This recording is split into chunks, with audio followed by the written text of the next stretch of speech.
दोस्तों, cheating and forgery जैसे अपराधों में जिसमें कि धोखाधड़ी किसी के साथ हो जाए, जालसाजी हो जाती है किसी के साथ, या फिर कोई कर रहा है किसी के साथ धोखाधड़ी या जालसाजी, ऐसे जो अपराध होते हैं, हालांकि देखा जाए इनमें जो पनिशमेंट का प्रावधान है वो इम्प्रिजनमेंट ऑफ लाइफ तक का है, मतलब कि ताउम्र, मतलब उम्र कैद तक का प्रावधान है ऐसे मामलों में।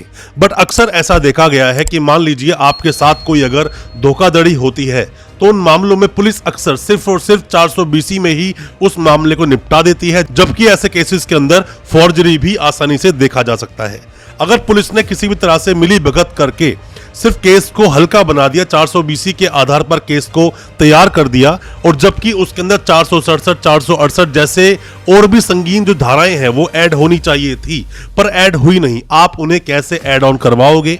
या फिर आप पर कोई भी केस लग गया है जिसके अंदर 467 या 468 जैसी संगीन धाराएं लगी हैं, कैसे आप उनको हटवाओगे?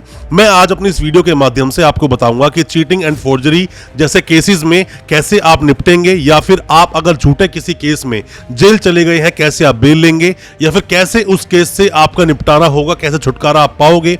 इन सब चीजों के बारे में आज बताऊंगा अपनी इस वीडियो में। ज्यादा कुछ जानने के लिए चीटिंग एंड फोर्जरी जैसे केसेस के बारे में दोस्तों बने रहिए हमारे इस वीडियो के साथ। नमस्कार दोस्तों, स्वागत करता हूं फिर एक बार आप सभी का अपने इस यूट्यूब चैनल पर जिसका नाम है फाइट फॉर ट्रू। मेरा नाम है वीरेंद्र वर्मा।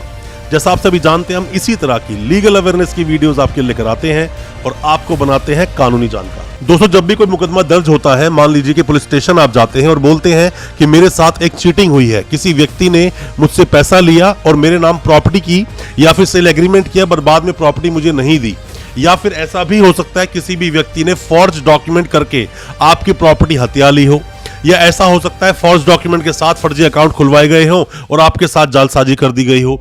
बहुत तरह के दोस्तों मामले होते हैं अलग अलग, जैसे चेक बाउंसिंग का मामला होता है, किसी भी तरह चीटिंग करके आपको एक फर्जी चेक दे दिया गया या फिर चेक दे दिया गया। आजकल तो क्लोन चेक के मामले भी सामने आते हैं। इन सभी मामलों में अगर नॉर्मल रूप से देखा जाए तो चीटिंग और फॉर्जरी की जो धाराएं होती हैं, जैसे कि 420, 467, 468, 471, 120B जैसी जो धाराएं हैं, इनके तहत मामला दर्ज होता है।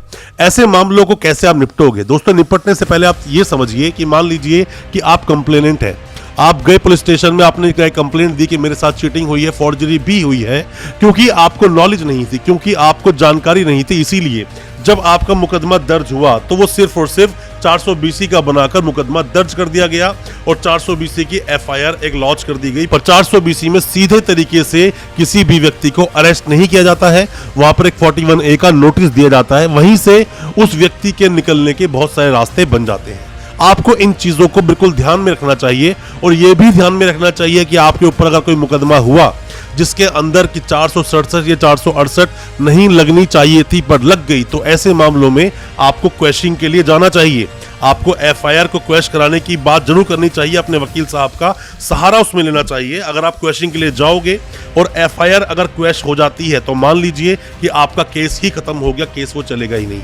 482 CRPC the code of criminal procedure 1973 का जो एक्ट है वो बोलता है कि जिसके अंदर की इनहेरेंट पावर्स है हाई कोर्ट को, जो आपकी एफआईआर को क्वेश कर सकते हैं अगर ऐसा कोई मामला बनता है।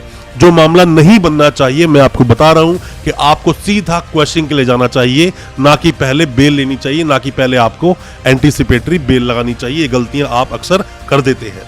और अगर आपने मान लीजिए गलती कर भी दी, आप एंटीसिपेटरी बेल लगा भी रहे हो, बेल आपकी खारिज हो गई है, हालांकि पहले ही अगर आप अच्छे से अपनी जिरह करते हो, आपके वकील साहब अच्छे से आपके केस को प्रेजेंट करते हैं, तो मेरा मानना है वहीं बेल भी आपको मिलेगी और साथ ही 482 में जाने के लिए आपके रास्ते आसानी से खुल जाएंगे। अब ये क्या बोलता है चीटिंग एंड फोर्जरी के जो प्रावधान है, क्या बोलता है ये पूरा एक्ट और किस तरह से केस चलते हैं? सबसे पहले दोस्तों आप समझिए 120B को।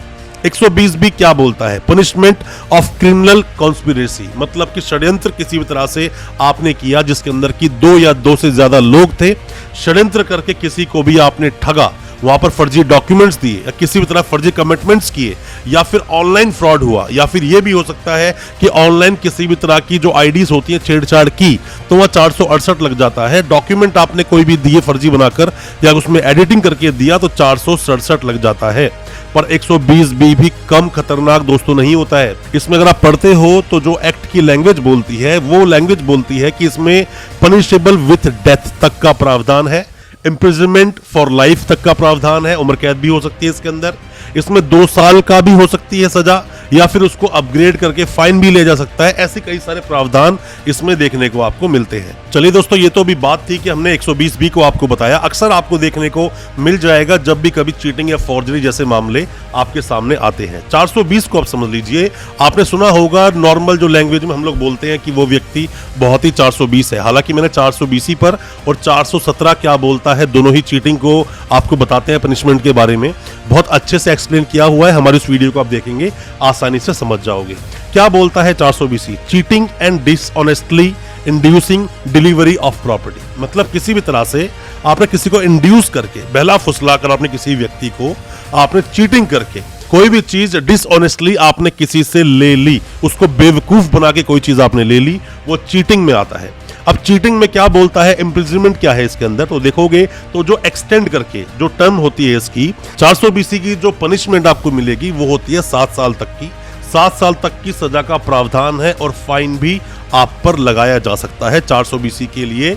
अगर कोई भी आपकी एफआईआर कटी है आपके अगेंस्ट, तो उसके अंदर सीधी तरीके से पुलिस आपको अरेस्ट नहीं करेगी।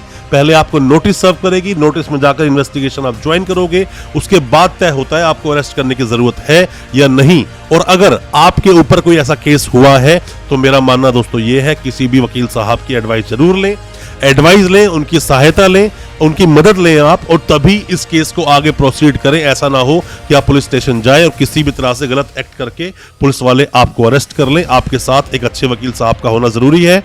बेटर है कि उनकी आप गाइडेंस ले लें, ताकि क्योंकि कई बार ऐसा होता है कि आप अपनी समझदारी में ऐसी कुछ गलतियां कर देते हो जो नहीं होनी चाहिए थी और बाद में आपको पछताना पड़ता है। अब हम बात कर लेते हैं क्या बोलता है 466 कि 466 भी कई बार देखा गया है और 468 भी देखा गया है, बट मेजरली जो प्रॉब्लम क्रिएट करता है वो क्रिएट करता है 467। 467 क्या बोलता है दोस्तों? 467 forgery of valuable security will etc. मतलब कि विल में आपने किसी तरह फॉर्जरी कर दी, या कोई भी वैल्यूएबल सिक्योरिटीज, या फिर कोई भी ऐसी चीज जो कि मार्कशीट्स, अक्सर आप देखते हो कि लोग फर्जी मार्कशीट बना लेते हैं, फर्जी प्रॉपर्टी के पेपर लोग बना लेते हैं, या किसी भी तरह से फर्जी अकाउंट खुलवाया, आधार कार्ड में चेंजेस कर दिए आपने, पैन कार्ड में कुछ चेंजेस कर दिया आपने, फर्जी अकाउंट खुलवा लिया। ये सब मामलों के अंदर 467 लगता है जब पेपरों में आप छेड़छाड़ करते हैं, और जिसके अंदर अगर आप पनिशमेंट की बात करें जो इम्प्रिजनमेंट ऑफ लाइफ तक हो सकता है, उम्र कैद तक का प्रावधान है इस सेक्शन के अंदर। तो बेहतर है थोड़ा दूर रहें। चीटिंग फॉर्जरी के मामले बड़े संगीन होते हैं, जल्दी से आपको बेल नहीं मिलती, और बेल लेने के लिए आपको मशक्कत करनी पड़ती है। 420 के साथ 409 लग जाता है जब ईओडब्ल्यू के मामले आते हैं। इकोनॉमिक ऑफेंसिव विंग की मैं आपको बात कर रहा हूं, हालांकि उस पर भी हमने वीडियो बनाया है, उस पर डिटेल वीडियो आप देख सकते हैं, या फिर अगले कुछ वीडियो में सजेशंस चाहते हैं तो बताएंगे, तो हम उस पर भी वीडियो लेकर आ जाएंगे। अब दोस्तों अक्सर आप देखते हो कि 467 के साथ में 468 भी लगा होता है, 468, जो बोलता है forgery for purpose of cheating. मतलब कि चीटिंग के लिए ही फॉर्जरी की गई हो, किसी को बेवकूफ बनाना है, फर्जी कागजात बना लिए, उसको दिखा दिए, चीटिंग करने का ही आपका इरादा था, ये कहता है ये सेक्शन। और अगर हम इसमें इम्प्रिजनमेंट की बात करें जिसको एक्सटेंड किया जाता है 7 साल तक के लिए, 7 साल तक की सजा इसके अंदर हो सकती है। अगर 68 ही लगा है 420 के साथ तो फिर भी आपके रास्ते थोड़े आसान हो सकते हैं बेल लेने में, बट जब 467 लग जाता है तो मामला थोड़ा सीरियस बन जाता है, और पुलिस अक्सर इस पूरी सीरीज को लेकर ही चलती है। आप पर हमेशा जब सेक्शंस लगाए जाते हैं सबको यूज किया जाता है। अब एक जगह और आता है सेक्शन 471, आपने अक्सर एफआईआर में देखा होगा। अभी क्या बोलता है सेक्शन 471, यूजिंग एज जेन्युइन, मतलब कोई भी फॉर्ज डॉक्यूमेंट आपने जेन्युइन की तरह यूज किए, डॉक्यूमेंट और इलेक्ट्रिक रिकॉर्ड या कोई भी इलेक्ट्रॉनिक रिकॉर्ड हो सकते हैं, डॉक्यूमेंट हो सकते हैं, जेन्युइन की तरह अगर आपने यूज किए हैं तो इसमें भी आपको पनिशमेंट मिलेगी। और पनिशमेंट आपको मिलेगी कितनी? तो दोस्तों ये जो सारे सेक्शंस लगाए जाते हैं पुलिस के द्वारा जब भी कभी किसी व्यक्ति को अरेस्ट किया जाता है, आपका मामला है, आप किसी पर ऐसे कोई सेक्शंस लगा रहे हो, चीटिंग फॉर्जरी आपके साथ हुई है, तो दोस्तों मैं फिर आपको बोलना चाहूंगा कि जब कंप्लेंट देते हैं पुलिस स्टेशन में बहुत सोच समझ के अच्छे से कंप्लेंट दें। ऐसा ना हो कंप्लेंट इतनी पुअर तरीके से आप ड्राफ्ट कर लें या बना लें कि कंप्लेंट देने के बाद वो अरेस्ट भी व्यक्ति ना हो और आपका पैसा, लाखों करोड़ों की संपत्ति हो सकती है, वो पैसा पूरी जिंदगी जो आपने कमाया वो कुछ ही मिनटों में कोई इंसान आपसे चीटिंग करके पूरा पैसा छीन सकता है उसे कब्जे में गया हुआ पैसा जल्दी से मिलेगा नहीं। और आप सोचो कि केस चलेगा, एक बार किसी की बेल हो गई तो केस लंबा चलेगा दोस्तों, 5 साल 10 साल चल सकता है। और अगर किसी में कन्विक्शन हो भी गया तो वो हाई कोर्ट चले जाएंगे, हाई कोर्ट से भी अगर अपील मंजूर नहीं, सुप्रीम कोर्ट चले जाएंगे। केस सालों साल चलता है। बेहतर है जब आप किसी पर केस करते हैं बड़े स्ट्रांगली उस केस को प्रेजेंट कीजिए, और आप पर कोई फेक केस अगर हो गया है जल्द से जल्द 482 सीआरपीसी में जाइए, क्वेश्चन के लिए जाइए। अगर आपके पास एविडेंसेस हैं, एविडेंसेस नहीं है, फिर भी आपका नाम आ गया, पुलिस ने आपको अरेस्ट कर लिया है, तो भी आप जाकर अपने अगर प्रूफ, कुछ भी अगर प्रूफ आपके पास है आप दिखाएंगे, आसानी से बेल हो जाएगी। जैसे हम लोग चीटिंग एंड फॉर्जरी पर कई सारी वीडियोस लेकर आए हैं और आपको बहुत सारे आपके अधिकार बताए हैं। कोई भी किसी भी तरह के सवाल अगर आपके दिल में है चीटिंग या फॉर्जरी को लेकर, क्वेश्चनिंग ऑफ एफआईआर को लेकर या एंटीसिपेटरी बेल को लेकर, किसी भी तरह के सवाल आपके दिल में है, आप पूछें दोस्तों जरूर। क्योंकि कई बार ऐसी छोटी छोटी रेमेडीज होती हैं कि अगर उन रेमेडीज को आप पूरा कर लेते या कानूनी प्रावधान को आप फॉलो करते तो आप जेल ही नहीं जाते या फिर आपके साथ चीटिंग ही नहीं होती। आपके साथ चीटिंग हुई है तो भी आप कमेंट बॉक्स में अपने सवाल पूछें, या आपका किसी भी तरह से किसी फर्जी केस में नाम आया है और ये सेक्शंस आप पर लगे हैं तो भी कमेंट बॉक्स में अपने सवाल पूछिए। हो सकता है उन सवालों का जवाब आपको सटीक तरीके से हमारी तरफ से मिल सके और उन मामलों से आप आसानी से निकल सके। किस टॉपिक पर आप नेक्स्ट वीडियो चाहते हो, क्या जानकारी आप लेना चाहते हो, आप जरूर बताएं, हमें इंतजार रहेगा। और हमारी वीडियो को ज्यादा से ज्यादा अपने दोस्तों, परिजन, परिवार में शेयर करें ताकि वो भी अपने आप को कानूनी जानकार बना सके। अच्छा लगा आज का वीडियो, हमारे चैनल को सब्सक्राइब करना बिल्कुल ना भूलें, साथ में लगा बेल आइकन जरूर दबा दें ताकि इसी तरह की लीगल अवेयरनेस की वीडियोस दोस्तों आप तक पहुंच सके सबसे पहले। बहुत बहुत शुक्रिया दोस्तों, धन्यवाद हमारे इस वीडियो के साथ बने रहने के लिए।